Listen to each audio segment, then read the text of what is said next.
One of the biggest problems in the world today is that right from a person's childhood, an inflexible system of morality has been imposed on the mind. Whatever you consider good, you naturally get identified with it. Whatever you consider bad, you are naturally repelled by it.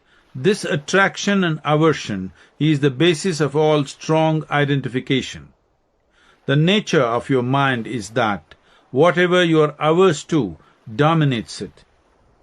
Moralists and preachers have for generations told humanity to eschew evil thoughts.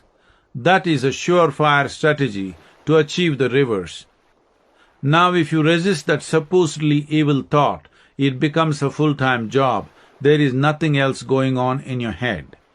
The idea of moral superiority has been the source of too many inhuman acts to be ignored.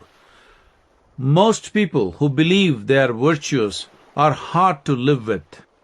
Besides, they spend most of their lives trying to avoid what they consider wrong or sinful. That usually means they are constantly thinking about it. Avoiding something is not freedom from it. Such morality is based on exclusion. Spirituality, on the other hand, is born of inclusion.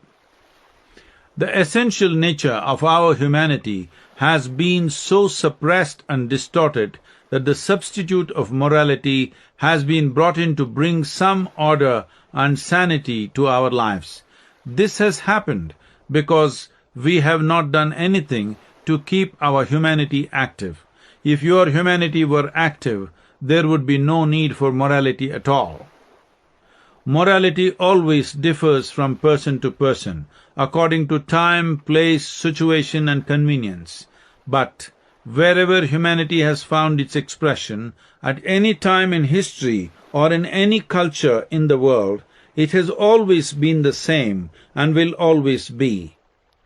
On a superficial level, in terms of our values, morals and ethics, each one of us may be different, but if you know how to pierce a person deep enough to touch his humanity, each one of us is the same. To impose morality, you don't need any involvement with people. You just have to dole out the diktats. Be good, speak kindly. If you speak in anger, the consequences will be dire, and so forth.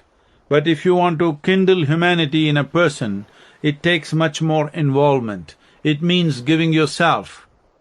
Morality is worthwhile because it helps ensure social order, but it is capable of wreaking inner havoc. Since nobody can live by morals prescribed by most religions, most of humanity lives in a state of perpetual guilt, shame and fear. This is a tragically crippled existence. Humanity will also bring social order, but it requires no external enforcement whatsoever. Make a list of all the things that the major religions of the world call a sin, and you will find just to be alive is a sin. If you are born, it is a sin. If you menstruate, it is a sin. If you copulate, it's a sin. Forget all this. Even if you so much as eat a chocolate, you could commit a sin. Since the very process of life is a sin, you live in a perpetual guilt and terror.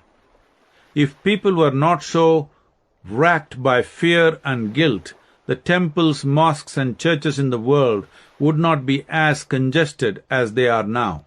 If you were naturally joyful, you would go and sit on the beach or listen to the whisper of the leaves on the trees. Only because religions have instilled such a sense of fear and shame are you ashamed of your very biology. Now you have to go to some place that is considered holy to wash it off. People always find ways to subvert values, morals and ethics. But when you are naturally joyful, you are naturally pleasant with the world around you. Spirituality does not mean moving away from life. It means becoming alive to the core in the fullest possible way.